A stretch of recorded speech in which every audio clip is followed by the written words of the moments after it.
찾아라 비유 속에 있는 하나님 나라의 비밀이라는 제목으로 여러분과 말씀을 나누도록 할게요. 자, 에? 뭐야? 여러분 우리는요 사순절 기간 동안 예수님이 비유로 들려주신 이야기를 들으면서 하나님 나라에 대해서 알아볼 건데요. 사순절이 뭐냐? 사순절이란 여기 예수님 십자가에 달려 우리 때문에 나 때문에 십자가에 달려서 이렇게 살이 찢기시고 피 흘려 돌아가고 계시죠? 그러니까 지금 목숨이 운명하고 계시는 과정인 거죠. 선생님. 사순절이란 뭐냐면 부활절을 앞두고 약 40일간 몸과 마음을 정결하고 또 경건하게 지내는 기독교의 절기를 의미합니다. 올해 2023년 사순절은 2월 22일부터 시작이에요. 2월 22일부터 시작해서 언제 끝나요? 2023년 4월 6일날 끝나요. 이때가 사순절이에요. 그래서 우리 교회는 사순절을 아주 열심히 엄격하게 지키지는 않지만 사순절을 엄격하게 지키는 뭐 천주교나 다른 교회 같은 경우에는 이 사순절 기간 동안 특별 새벽 기도를 한다거나 특별 금식 기도를 하는 경우가 많아요. 네. 어쨌든 우리는 그렇게까지 하고 있지는 않지만 특별히 우리 어린이 예배에서는 이 사순절 기간 동안 예수님의 비유를 공부하면서 하나님 나라에 대해서 알아보려고 하고 있는데요. 그렇다면 혹시 여러분 비유가 뭔지 알고 있어요? 비유. 비유란 이겁니다 라고 간단하게 설명할 수 있는 사람. 비유는요 어떤 대상을요 비슷한 현상이나 사물에 빗대어 표현하는 것을 의미하는데요. 그런 의미에서 우리 비유의 예를 한번 살펴보도록 할게요. 비유의 예. 먼저 사과 같은 내 얼굴. 노래 중에도 있죠. 사과 같은 내 얼굴 예쁘기도 하지요. 그죠? 이 표현, 이것도 비유법인데요. 이 표현은요. 예쁜 내 얼굴을 빨갛고 동글동글하게 잘 익은, 그래서 예쁘게 익었다라고 우리가 말하는 사과, 그러한 사과에 빗대어 표현한 말인데요. 결론은 내 얼굴은 예쁘다예요. 내 얼굴이 진짜 사과라는 말이 아니라. 그런데 사과 같다라고 하면 그냥 예쁜 게 아니라 사과처럼 얼굴이 불구스름하고 얼굴형도 동글동글하니 그렇게 예쁘다라는 의미인 거죠. 즉 좀 더 구체적으로 이미지를 떠올리면서 이해하게 되더라는 것이죠. 또 다른 비유의 예로 엄마의 마음은 넓은 호수와 같다라는 표현이 있어요. 엄마의 마음은 넓은 호수와 같다. 자, 이거는요 나의 모든 것을 품어주시고 사랑해주시고 너그럽게 이해해주시는 엄마의 그 넓은 마음을 아주 넓은 호수, 이 호수에 빗대어 이야기하는 거죠. 왜요? 엄마의 마음을 호수와 같다라고 하면 굳이 우리 엄마는 마음이 넓어요 라고 말하지 않아도 엄마가 호수처럼 넓고 이해심이 많구나 라고 쉽게 떠올릴 수 있으니까요. 비유를 사용하니까 여러분 말로 설명하기 어려운 느낌이나 감정이나 디테일을 더 잘 표현할 수 있는 것 같죠? 그죠? 이처럼 비유는요 좋은 장점을 가지고 있어요. 그런데 여러분 오늘 말씀에서 예수님도요 바로 이 비유를 통해 하나님 나라에 대해 말씀해 주셨대요. 왜요? 아마도 예수님도 비유의 효과를 잘 알고 계셨던 것 같은데요. 그렇다면 지금부터 예수님이 들려주시는 그 비유를 우리가 함께 배워보면서 우리 하나님 나라를 함께 상상해 보도록 할게요. 자, 화면에 보이는 이것이 뭘까요? 이거는요 바로 겨자씨. 성경을 보면 겨자씨는 모든 씨보다 아주 작은 것이라고 기록되어 있는데요. 그만큼 아주 작다는 뜻이에요. 그래서 예수님 당시의 사람들은요 아주 작고 그래서 별로 중요한지도 모르겠고 가치가 있는지도 잘 모르겠는 그런 작은 것들을 보면 아이고 겨자씨만 하네 라는 표현을 자주 사용하곤 했다라는데요. 그런데요 겨자씨에는요 놀라운 반전이 숨겨져 있어요. 그게 뭐냐?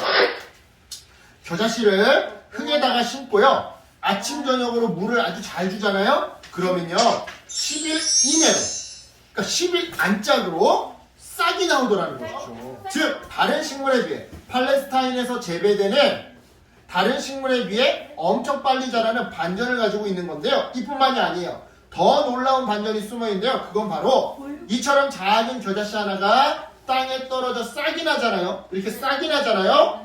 그러면 글쎄 1년 만에 그 주변은요 온통 겨자밭으로 변해버리더라는 사실이에요.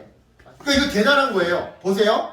씨 하나에 싹이 하나로 끝나는 게 아니라 그 주변에 겨자나무가 겨자꽃이 다 핀다라는 거잖아. 그러니까 번식력이 어마무시하게 크다라는 거지. 또 있어요 여러분. 가을이 되잖아요. 그러면 이 겨자나무의 가지가 여름에 비해 더욱 단단해진다라고 하는데요. 그래서 새들이 날라와서 이 겨자나무 가지 틈에서 폭풍우를 피하기도 하고 또한 뜨거운 햇볕을 피해 앉아서 쉬기도 한대요. 즉 작은 겨자씨 한 알에 자기도 많은 생명력을 가지고 있지만 다른 생명을 지켜주는 힘까지 이 겨자씨 한 알에 작은 한 알에 담겨져 있다는 것이죠. 이처럼 작지만 어마무시한 생명력을 가진 겨자씨를 이용해 하나님 나라를 설명해 주신 예수님은요 또 다른 비유를 통해서도 즉 누룩 비유를 통해서도 하나님 나라를 설명해 주셨는데요. 성경에서 예수님은요 하나님 나라는 여자가 가루에 넣어 부풀게 만든 누룩과 같다고 말씀하셨더랬어요. 그렇다면 이때 이 누룩이란 무엇이냐? 누룩은요 우리가 먹는 빵 있잖아요. 목사님 이 빵 굉장히 좋아하는데 빵을 굉장히 좋아하는데 우리가 먹는 빵 있잖아요. 이 빵을요 부풀어 오르게 하는 효소를 말해요.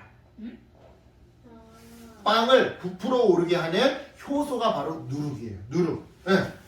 즉 여러분 빵을 만들 때 밀가루에 물과 우유와 버터를 넣고 반죽한 후에 누룩을 조금 아주 조금 넣어서 반죽을 하는데요. 그렇게 누룩까지 넣고 반죽을 한 다음에 그릇에 담아서 따뜻하게 보관했잖아요. 그러면요 이 반죽이 점점 부풀어 오르기 시작해요. 자 이게 아까 전 거예요. 이게 처음 거죠. 처음 건데 자 이게 처음 거라면 후에 이렇게 부풀어 올라요. 누룩을 조금만 넣어도 살짝만 넣어도 부풀어 올라요. 누구 덕분에? 바로 이 누룩 덕분에. 밀가루 반죽을 그냥 두었다가 그냥 이대로 두었다가 구우면 딱딱해. 돌덩어리 같아. 에? 그래서 씹지를 못해. 그거 어떻게 씹지를 먹어요? 못해. 그러니까 누룩을 넣어서 굽는 거지. 밀가루를 그냥 굽는 게 아니에요. 여러분 빵 만들 때 여러분 효소를 넣는 거예요. 이렇게 누룩을 안 넣은 이런 반죽을 그냥 굽잖아요. 그럼 딱딱해가지고 이빨로 씹기가 너무 어려워. 이빨이 아플 정도야. 씹기가 너무 어려워. 하지만 누룩을 넣은 다음에 이렇게 잠시 두었다가 오븐에다 굽잖아요. 그러면 폭신폭신한 폭신폭신한 씹기 좋은 빵이 되더라는 것이죠. 응. 맛있겠다. 그렇다면 여러분 예수님은 왜 하나님 나라를 설명하시면서 겨자씨 비유와 누룩 비유를 사용하셨던 걸까요? 이 질문에 답을 얻기 위해 먼저 겨자씨 비유의 의미를 살펴보도록 할게요. 여러분 너무나도 작아서 생명이라고는 찾아보기 힘든 이 겨자씨 안에는요 놀라운 생명력이 있어요. 놀라운 생명력. 그래서 그 씨가 자라 나무가 되고 새들이 날라와서 앉기까지 하죠. 또한 겨자씨 한 알이 떨어진 곳은요 다음에 그 근방이 겨자밭이 될 정도로 겨자씨의 생명력은 실제로 엄청나게 놀라운데요. 이처럼 예수님은요 하나님 나라도 사람들의 눈에는 겨자씨처럼 아주 작아 보이지만 그 안에는 하나님 나라 안에는 아주 놀라운 생명력이 있어서 점차 커지고 확장되어 간다는 것을 알려주고 싶었던 거예요. 그래서 하나님 나라를 설명하실 때 겨자씨 비유로 말씀하셨던 것이죠.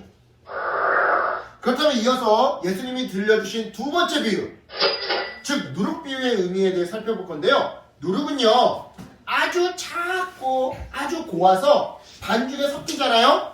밀가루 반죽에 섞이잖아요. 그러면 실제로 누룩을 찾아보기가 매우 어려워요.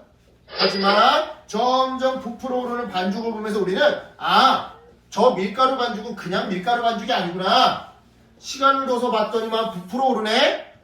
그냥 밀가루 반죽이 아니라 누룩을 넣은 밀가루 반죽이구나 라고 알 수가 있죠. 이처럼 너무나도 적은 양이라서 들어갔는지 안 들어갔는지 있는지 없는지조차 알 수 없는 누룩이지만 시간이 지나면 반죽을 부풀려서 멋진 빵을 만들어주듯이 하나님 나라도 마찬가지예요. 즉 하나님 나라도 나중에는 세상 가운데에서 놀라운 변화를 일으킬 것이다 이 말이죠. 왜냐? 복음에는 밀가루 반죽을 부풀어 오르게 하는 누룩과 같은 힘이 있고 생명력이 있으니까요. 따라서 예수님의 복음이 전해지는 곳이라면 어디든 하나님 나라가 이루어지고 놀라운 변화가 일어나게 될 건데요. 예수님은 바로 이것을 알려주고 싶으셨던 거예요. 그래서 겨자씨와 누룩을 비유 삼아서 하나님 나라를 설명해 주셨던 것이죠. 그렇다면 여기서 질문. 봄이 되면 이스라엘에서 가장 많이 볼 수 있는 꽃은 무엇일까요? 겨자씨! 네, 바로 겨자꽃이에요. 이게 진짜 겨자꽃이에요. 특별히 팔레스타인 지방에서 비가 많이 내리는 따뜻한 땅은요, 온통 겨자꽃으로 봄이 되면 뒤덮인다라고 하는데요. 여러분, 우리가 전하는 복음도 마찬가지예요. 자, 겨자꽃이 온 세상을 뒤덮듯이 한 사람이 다른 사람에게 복음을 전하잖아요. 그러면 하나님 나라가 온 세상으로 멀지 않아 조만간 확장될 거예요. 또한 복음에는요, 생명력이 있어서 변화시키는 능력이 있어서 우리가 친구들에게 복음을 전할 때마다 마치 누룩이 반죽을 변화시키듯이 그 친구를 변화시켜 나가게 되는데요. 딱딱한 사람에서 솜털처럼 폭신폭신한 사람으로 변화시켜 갈 거예요. 이처럼 하나님 나라는요, 예수님이 다시 오실 때까지 계속 커져갈 거예요. 그리고 이 일을 위해 예수님은요, 우리를 복음을 전하는 사람으로 부르신 거죠. 따라서 이 부르심에 응답하기 위해 우리는 첫 번째로요, 복음의 은혜를 잊지 말아야 하는 거예요. 특히 사순절 두 번째 주일을 보내고 있는 우리는요, 예수님의 십자가 사랑을 깊이 생각해야 하는데요, 예수님의 죽음이 나를 위해 죽으신 죽음임을 기억하며 복음의 은혜를 잊지 말아야 하는 거예요. 그리고 복음을 세상에서 가장 소중한 것으로 여기며 살아야 하는 것이죠. 아까 전에 우리 강률이 너무 잔인하다고 이렇게 해서 봤던 그 장면 있지, 그 사진? 예수님이 십자가에 달려서, 그죠? 중요한 거는 왜 이렇게 죽으셨나라는 거예요. 누구 때문에? 나 때문에. 나의 죄 때문에. 내가 말 안 듣고 말썽 부리고, 내가 자꾸 규칙을 어기고, 누군가를 때리고, 누군가를 기분 나쁘게 하고, 누군가를 방해하는 그 모든 죄 때문에 나의 죄, 너의 죄, 우리 모두의 죄를 대신 짊어지다 이렇게 죽었다라는 이 은혜를 우리는 잊지 말아야 한다는 거예요. 그리고 둘째, 많은 사람에게 이 복음을 전해야 해요. 먼저 복음을 믿고 하나님 나라의 자녀가 된 우리는요, 아싸, 나는 이제 죽어서 천국 가면 그만이다 하면서 혼자 좋아하면 안 되는 거예요. 다른 친구들과 함께 천국에 갈 수 있도록 복음을 전해야 하는 거죠. 이처럼 복음을 전할 때 하나님 나라가 더 커져가고 확장되어 가는 건데요, 우리가 속한 가정, 학교, 지역을 보잖아요. 그럼 아직도 복음을 믿지 않고 예수님을 알지 못하는 사람들이 너무 많다는 것을 알게 돼요. 예수님을 믿지 않는 것은 개인의 자유이기 때문에 죄가 아니야! 막 이러면서 바로 그 사람들에게 우리는 복음을 전해야 해요. 왜냐? 그렇게 할 때 복음을 통해 세상이 변화되어서 더욱 생명력 넘치는, 더욱 살기 좋은 세상으로 변화되어 갈 거니까요. 그러니까 여러분, 점점 커져가는 하나님 나라를 기대하면서 복음을 전하는 우리 모두가 되었으면 좋겠어요. 물론 핸드폰 재밌어요. 목사님, 저는 머리 아파요. 저 꿈도 없어요. 저 뭐 되고 싶은 것도 없고요. 저는 그냥 핸드폰만 주면 만족해요. 와, 핸드폰. 저는 목사님이 여러분한테 얘기하는 거는 핸드폰을 하지 말라는 게 아니에요. 핸드폰을 하는 것만큼이나 하나님 나라의 꿈을 가졌으면 좋겠어요. 여러분이 나중에 이 가운데 변호사도 되고, 이 가운데 경찰도 나오고, 이 가운데 군인도 나오고, 이 가운데 의사도 나오고, 이 가운데 환경운동가도 나오고, 이 가운데 정치가도 나왔으면 좋겠어요. 그렇게 돼서 뭐 할 건데요, 목사님? 그렇게 돼서 어떻게 하는 거예요? 보다 살기 좋은 세상을 만들어가는 거예요. 여러분의 힘으로. 하나님이 그걸 원하시거든요. 하나님은 여러분을 이 세상의 제사장, 대리통치자로 삼으셨거든요. 먼저 복음을 가지고 하나님을 믿는 여러분들이 그렇게 살아가는 거예요. 그저 맨날 핸드폰만 하고 하는 게 아니라. 알겠죠? 우리가 이러한 꿈을 갖고 복음을 가지고 복음을 전하면서 아름다운 세상을 만들어가는 어린이 여러분 되기를 예수님의 이름으로 축복합니다. 아멘. 기도하겠습니다. 하나님 감사합니다.